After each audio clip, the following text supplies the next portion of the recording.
Hello everyone, we continue our paper 1 C++ chapter. In last lecture we see the new concept of the object oriented programming, polymorphism, then types of polymorphism. Okay, we review that points. Polymorphism, the polymorphism means it is a new another functions of our object oriented programming in our C++. Polymorphism means it has the ability to take more than one form, means the ability to use the operator or function in a different way. Okay, means the polymorphism refers to code, operations or object that behave differently in our different context, means which operator or function you have to execute depending on given object of that particular class. Then we see the types of this polymorphism. There are the two types, compile time and runtime polymorphism. In compile time polymorphism, it will check the or match the function name, return data types and number of arguments passing on that function whenever we call the function. Means when when compiler read that statement for calling the function at compile time, it will check the match with their function name, match with their return data types and number of arguments passes on that function is correct or not. All this information will be known to the compiler at the compile time. Hence it's called the early binding, static linking or static binding. There are the function overloading and operator overloading are the example of the compile type. Function overloading means how the compiler will know which function you have to execute, because in that we use the same name of the function but different tasks. Okay, for that how the compiler will know? By passing the number of arguments and return type of that function, that will be known at the compile time. Same for the operator overloading, which operator you have to overload it. This operator overloading is the next part of this in our C++. Okay, then we see the second type is runtime. Runtime means at the compile time the compiler will match the function name, return data types and number of arguments. After matching that, at runtime it will be execute that, run that function for the appropriate calling function. Means at compile time after matching it will be appropriate function will be selected at the compile time, where selected function will be run at the run time. And in last lecture I will tell you, in run time suppose we are given the same function name by using our classes. Base class and derived class have a same function. How the compiler which function you have to execute first? By giving the object of that function. मतलब हम लोग किसका object create करते हैं? Derive class का, बराबर है. तो using that derive class object we have to access that function, but both the base and same class have a same function name. Means it will define the more name of that function. Same name means double use, reusability of that function. For means its name as the ambiguity of that duplication of that function. Hence we have to use, to avoid this we have to use the virtual keyword for the member function. मतलब base और derive class में जो भी function name है, अगर दोनों भी same है तो कौन सा फंक्शन हमें एग्जीक्यूट करना है वो कैसे समझेगा? तो उसके लिए, और दोनों के भी कॉपी सेम हो गए, डुप्लीकेट हो गए, वो आपको वो एरर दे सकता है कि it is the same class name. उसके लिए हमें क्या करना है, जो वर्चुअल क्लास में जो है बेस क्लास में जो भी हमने member function publicly access define किया है वो प्रेसिडेड बाय वर्चुअल कीवर्ड हो जाएगा। मतलब क्या करेगा, वो सिर्फ एक ही कॉपी है तो उसको सत्य पता चलेगा कि ये कैसे एग्जीक्यूट करना है। तो member function using virtual member function हमें अगर यूज करना है, एग्जीक्यूट करना है, that will be executed by using the pointer. Pointer use करके हम लोग वर्चुअल फंक्शन एक्सेस कर सकते हैं। ओके, तो वर्चुअल फंक्शन क्लासेस में कैसे यूज करेंगे? Bye using the pointer. अभी हम नॉर्मल फंक्शन कैसे यूज करते हैं? डिराइव क्लास का ऑब्जेक्ट क्रिएट करते हैं और ऑब्जेक्ट डॉट फंक्शन नेम है, बराबर है। तो वो पहले करने के पहले हमें बेस क्लास का पॉइंटर क्रिएट करना है। तो using that pointer object you can access the virtual member function. और हमें पॉइंटर अभी किसका क्रिएट करना है? तो बेस क्लास का। तो ध्यान में रखना है, जब भी वर्चुअल फंक्शन के प्रोग्राम आएंगे तो हमें क्या करना है, पॉइंटर जो है वो बेस क्लास का क्रिएट करना है। उसके बाद हमें एड्रेस पास करना है। Through that address the particular function will be execute. We see the program, then we know that. Okay, this is the types of the polymorphism: compile time and run time. Means at run time, for the running execution of that member function, it will require so much time. Hence, it's called the dynamic or let binding. तो difference याद रखना है, fill up के लिए भी याद रखना है। Then we see the difference between that run time and compile time. Okay. Means in runtime polymorphism called also the dynamic binding, means the selection of appropriate function will be done. At compile time object is bound to its function call. Object is bound मतलब क्या है, अगर हमने a dot function लिखा है तो क्या किया है, वो फंक्शन है वो ऑब्जेक्ट के साथ बाइंड किया है। तो उसमें वो क्या करता है, जो भी हमें फंक्शन एग्जीक्यूट करना है वो मैच करता है पहले, और फंक्शन कॉल करने के टाइम वो मैच करता है।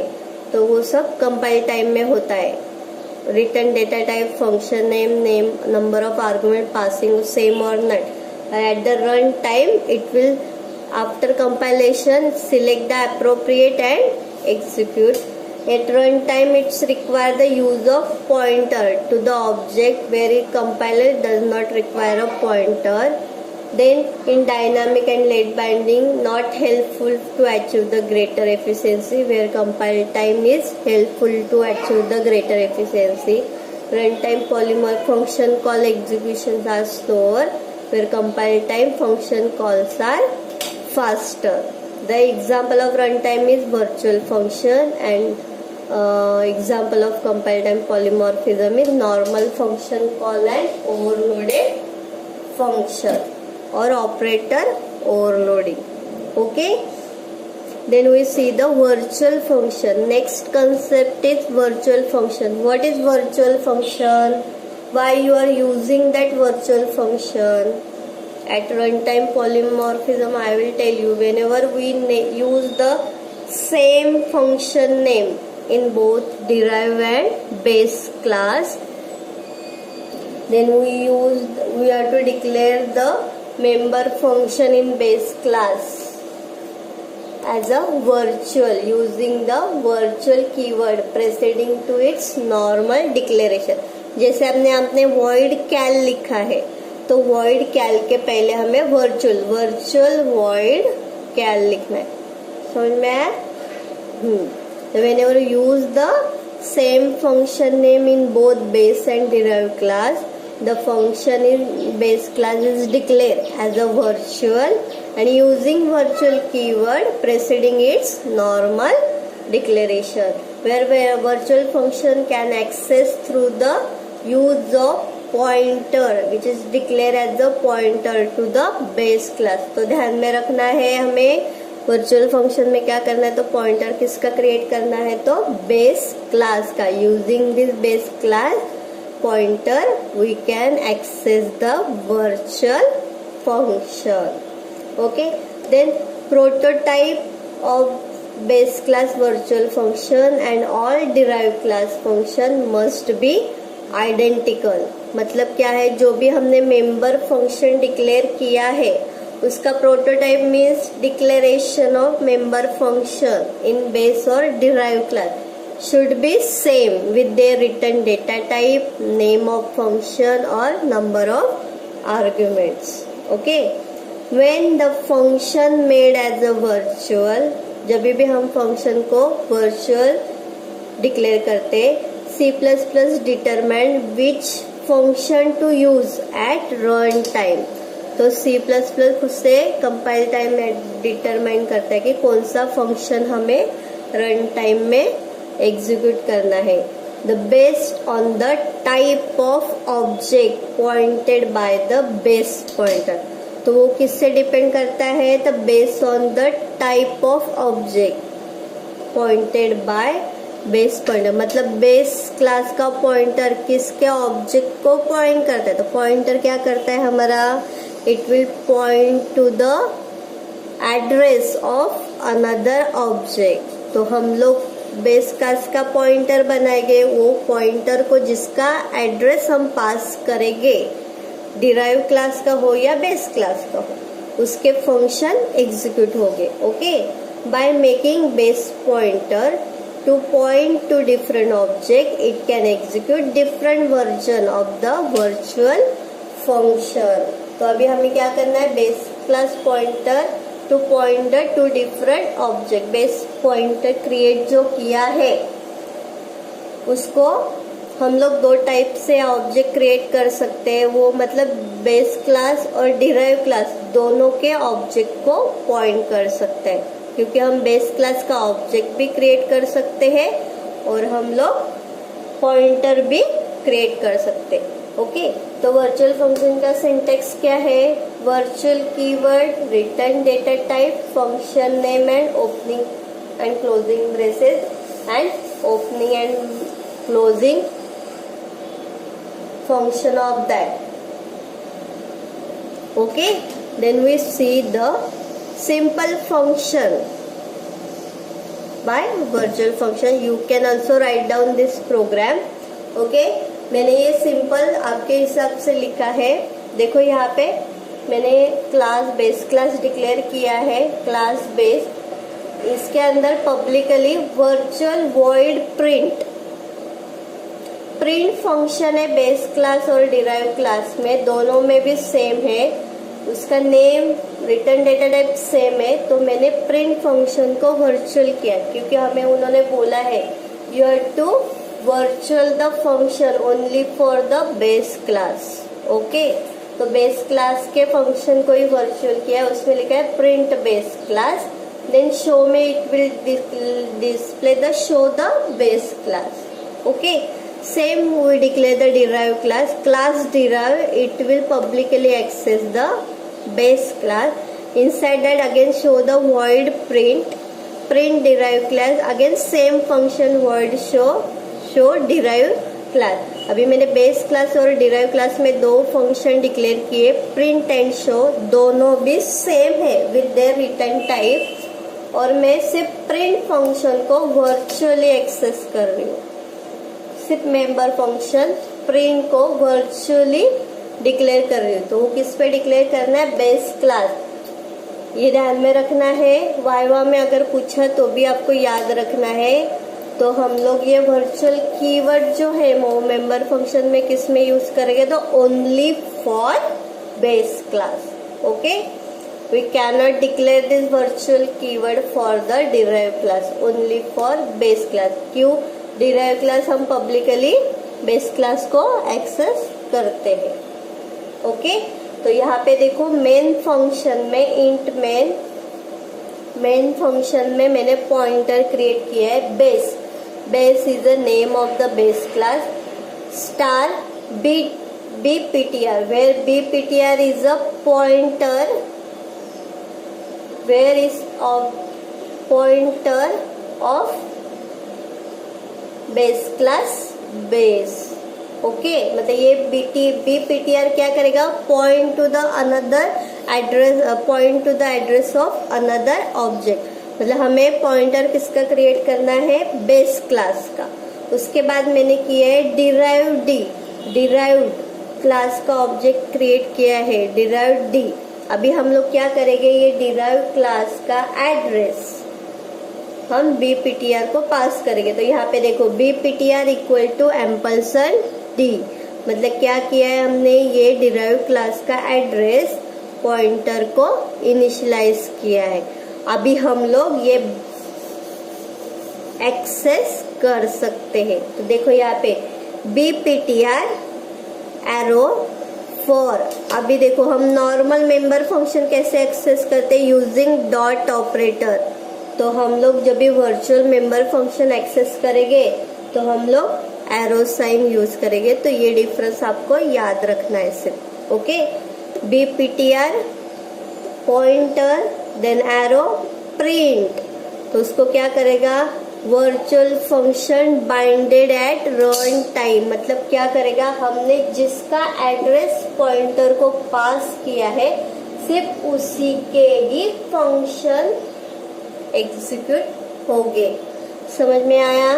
तो bptr pointer, bptr arrow print. तो अभी उसको क्या करेगा, कौन सा एग्जीक्यूट करना है, तो उसके पहले वो चेक करेगा कि ये bptr किसका ऑब्जेक्ट है, बेस क्लास का है. तो इसको क्या पास किया है, डिराइव्ड क्लास का एड्रेस पास किया है. तो वो सिर्फ डिराइव्ड क्लास के ही फंक्शन एग्जीक्यूट करेगा, बेस क्लास के नहीं करेगा. तो उसमें क्या है, bptr प्रिंट. तो वो क्या ये प्रिंट फंक्शन एग्जीक्यूट करेगा, सिर्फ ये print function, print derived class. Then bpt again it will come back bptr arrow show, again it will come back show derived class.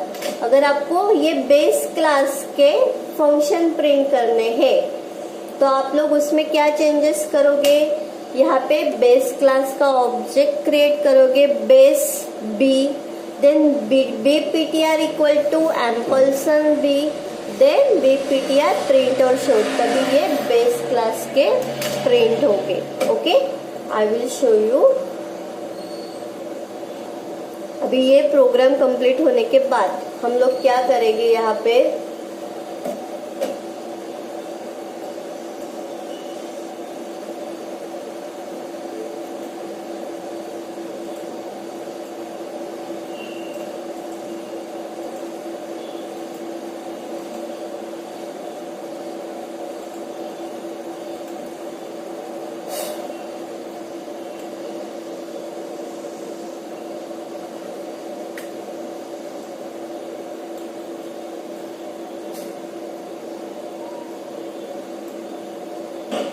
देखो यहाँ पे हमने क्या किया, ये सब सिर्फ ये दो जो फंक्शन थे वो क्या डिराइव कर रहे हैं, यहाँ पे वो सब सिर्फ डिराइव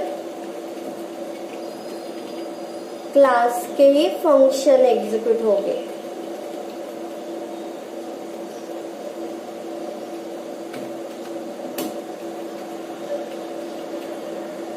अभी हमें अगर बेस क्लास के हमें एग्जीक्यूट करने हैं तो हम लोग क्या करेंगे, पहले बेस क्लास का ऑब्जेक्ट क्रिएट करेंगे, बेस बी. उसके बाद क्या करेंगे, फिर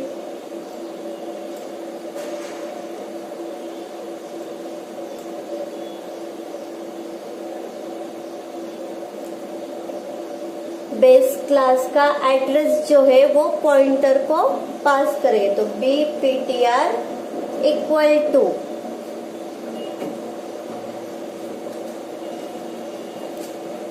एम्पलसन बी.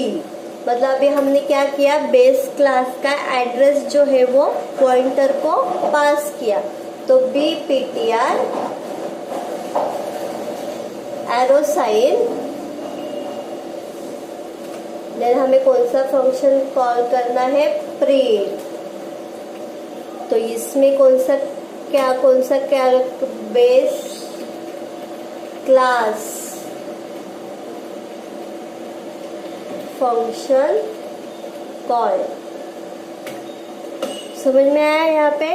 फिर उसके बाद अभी हम लोग सेम शो करेंगे, B ptr then arrow then we see the show। तो वो अभी ये जो हमने किया है, बेस क्लास का ऑब्जेक्ट क्रिएट किया है, उसका एड्रेस पास किया, तो ये जब भी कंपाइलर रीड करेगा bptr प्रिंट, तो क्या होगा, वो चेक करेगा कि ये पब्लिकली एक्सेस है क्या, हाँ है। पर तब तक हमें डिराइव क्लास की कोई ज़रूरत नहीं है। यहाँ पे हमने bptr डिराइव्ड लिखा तो पहले वो देखा कि ये पब्लिकली एक्सेस है कि नहीं, क्योंकि हमने क्या किया था, बेस क्लास का पॉइंटर क्रिएट किया है, इसके लिए वो डिराइव क्लास में चेक करेगा। अभी यहाँ पे हमने क्या किया, बेस क्लास का ऑब्जेक्ट क्रिएट किया, उसके बाद हमने क्या किया, एड्रेस पास किया पॉइंटर को। फिर हम लोग क्या करें, मेंबर फंक्शन एक्सेस, जब भी compiler bptr arrow print check करेगा तभी वो पहले एक्सेस देखेगा कि इसका ऑब्जेक्ट बेस क्लास का एड्रेस इसको इनिशियलाइज किया है, हाँ किया है, तभी ये void print base class execute करेगा। बाद में फिर से मेन फंक्शन में आगे bptr शो फंक्शन कॉल करेगा, तभी ये शो बेस क्लास एग्जीक्यूट होगा। ओके, तो आप ये 4 लाइन उसमें ऐड करके लो, तो वहाँ पे आप लिख के रखो कि ये डिराइव क्लास के लिए, ये बेस क्लास के लिए है। तो मतलब क्या करना है, हमें एग्जीक्यूट करने के लिए उसका पॉइंटर को हमें क्या पास करना है, तो एड्रेस पास करना है। Okay, you have to write down this one. तो वहाँ पे स्पेसिफाई करो कि यहाँ पे डिराइव क्लास के एक्सेस हो गए, यहाँ पे बेस क्लास के फंक्शन एग्जीक्यूट हो गए। तो कैसे किए हमने, by passing the address of base class and derive class to the pointer. Pointer किसका क्रिएट किया है हमने, बेस क्लास का। ओके, यहाँ पे ये हुआ प्रोग्राम। अभी हमें 4 मार्क्स का क्वेश्चन है ये, virtual rules for virtual function. कोई भी 8 फंक्शन, 4 मार्क्स के लिए आप कोई भी 4 फंक्शन लिख सकते हो। अभी आपने वर्चुअल फंक्शन का देखा तो क्या मेन क्या था, where to declare in public section only, and this virtual function you have to define in only for base class. तो मैं वर्चुअल फंक्शन कैसे एक्सेस होता है, by using the pointer. Okay, तो ये सब रूल्स है यहाँ पे दिखाइए। चलो देखो यहाँ पे, the virtual function must be member of some class, मतलब वो कौन, वर्चुअल फंक्शन जो है वो क्या है, क्लास का मेंबर फंक्शन चाहिए। Then that can not be static member, it is simple our normal member function. They are access, virtual function access by using object pointer. कैसे एक्सेस होगा, तो by using object pointer. The virtual function can be friend of another class, मतलब virtual function friend भी हो सकता है। उसके बाद virtual function in a base class must define even though it may not be use. अगर आप virtual function use भी नहीं कर रहे तो भी आपको बेस क्लास में वर्चुअल फंक्शन डिफाइन करना है। तो यहाँ पे देखो, ये प्रीवियस आपने जो एग्जांपल देखा, ये मैंने सिर्फ डिराइव क्लास के मुझे एक्सेस करने हैं, तो भी मैंने ये बेस क्लास में वर्चुअल वॉइड प्रिंट डिफाइन किया है कि नहीं। तो इसके लिए उन्होंने बोला है virtual function in a base class must be define even though it may not be use. अगर हमें यूज भी नहीं करना है तो भी हमें वो फंक्शन को वर्चुअली डिक्लेयर करना है in base class.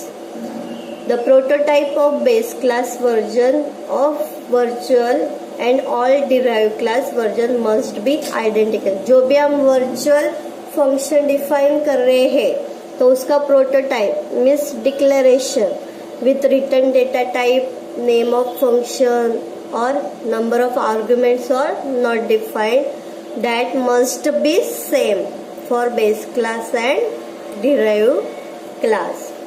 We cannot have a virtual constructor. तो कंस्ट्रक्टर में वर्चुअल फंक्शन का कंस्ट्रक्टर नहीं है, सिर्फ नॉर्मल फंक्शन नॉर्मल कंस्ट्रक्टर है. But we have a virtual destructor, मतलब जो वर्चुअल मेंबर फंक्शन हमने एक्सेस किया है उसको हम डिस्ट्रॉय कर सकते हैं बट कंस्ट्रक्ट नहीं कर सकते. Okay, hence for the virtual function we cannot have a virtual constructor but have a destructor. While base pointer can point to any type of derived object. सिर्फ बेस क्लास पॉइंटर है तो जितने भी derive class है उसके object हम लोग point कर सकते by using base pointer, but it reverse is not true. मतलब डिराइव क्लास का पॉइंटर क्रिएट करके हम बेस क्लास एक्सेस नहीं कर सकते. तो क्या करना है, इसे बेस क्लास का ही पॉइंटर क्रिएट करना है और एक्सेस करना है function of derived class. Then in virtual function is defined, if virtual function is defined in our base class, it need not be necessary redefine in derived class. मतलब हमने अगर virtual keyword virtual function अगर base class में हमने define किया है तो same derive class में डिफाइन करने की जरूरत नहीं है.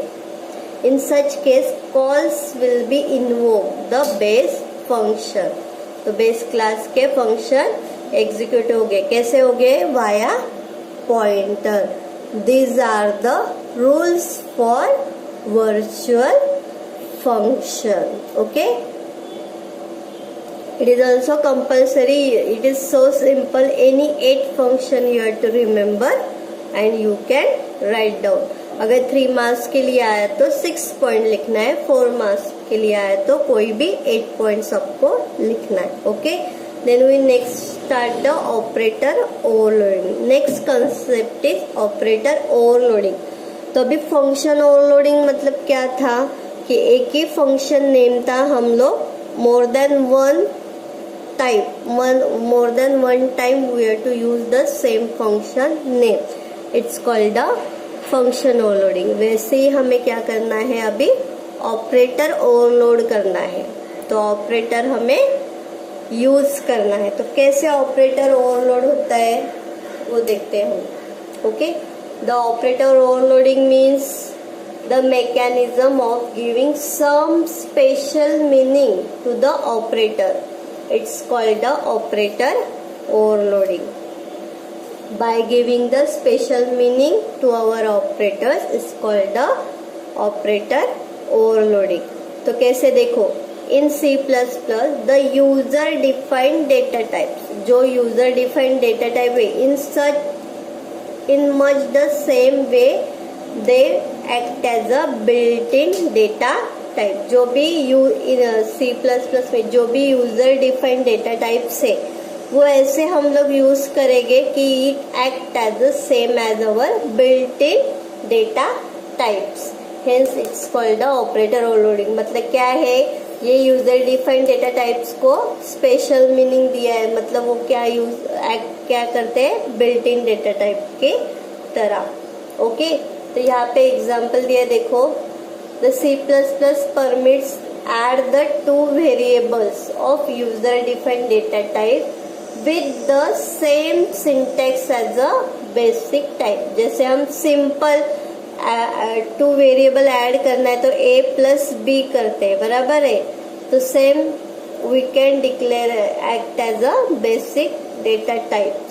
This means the C++ has the ability to provide operators with a special meaning for a data type. तो C++ क्या करता है, it has the ability to provide the operator with special meaning for a data type. जब भी execute करेंगे तो वो operator को स्पेशल मीनिंग देना है by for giving the data types. मतलब जो भी यूजर डिफाइंड डेटा टाइप है उसको बिल्ट इन डेटा टाइप करना है. This nothing but the operator overloading. When the operator is overloaded, its original meaning is not lost. जब भी हम ऑपरेटर ओवरलोड करते हैं मतलब उसको मीनिंग, उसको स्पेशल मीनिंग देते हैं तो उसका ओरिजिनल मीनिंग चेंज नहीं होता है. मतलब अगर हमें एडिशन करना है तो वो एडिशन ही करेगा, सब्ट्रैक्शन नहीं करेगा. Okay.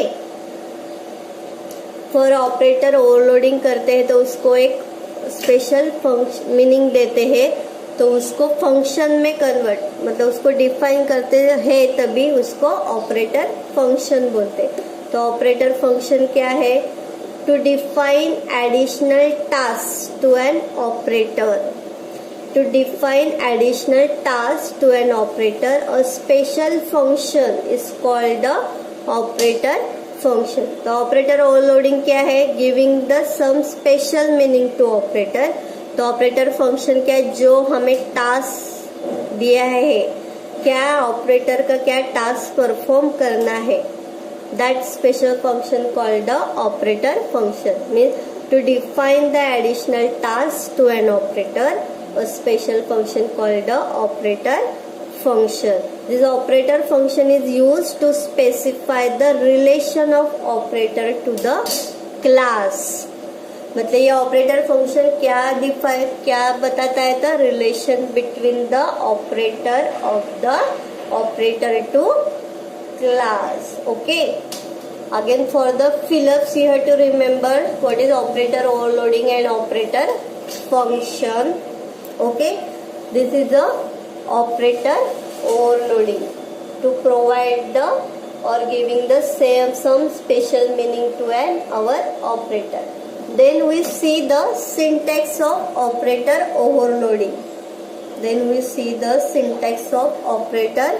overloading. What is operator overloading? See the syntax. Return data type, class name, scope resolution or identity label. Then operator is a keyword. Then we have a operator symbol that you have to overload it, and number of argument and opening closing braces of that function. Where return type is any type that function should be written. Where then operation and OP is the operator being overloaded, where OP is our this operator symbol. Operator symbol.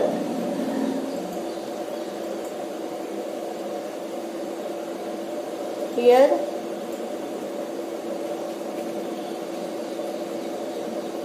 operator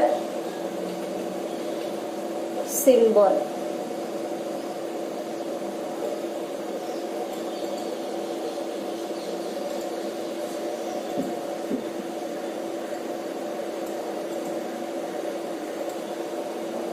Okay.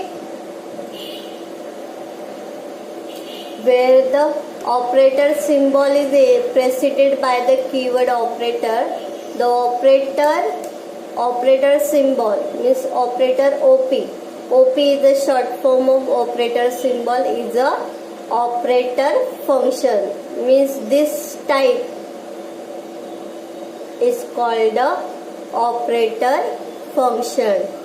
To give the additional task to the special function is called the operator function.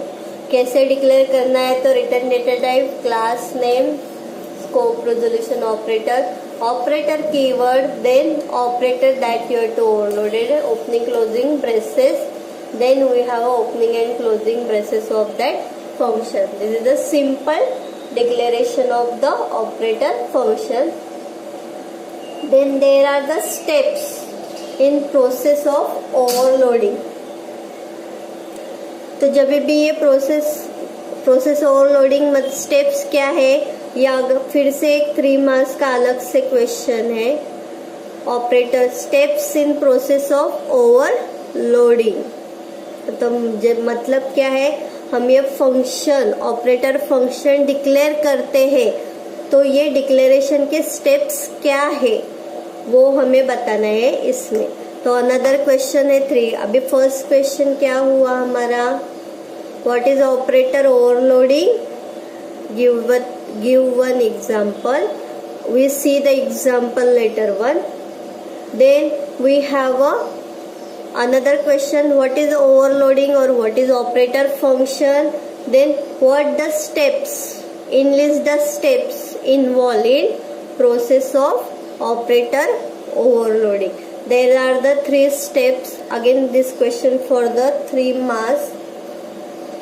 First, to create the class that define data types that is to be used in operating overloading operation. मतलब class create करना है, उसके साथ हमें return data type define करना है that used in overloading operation.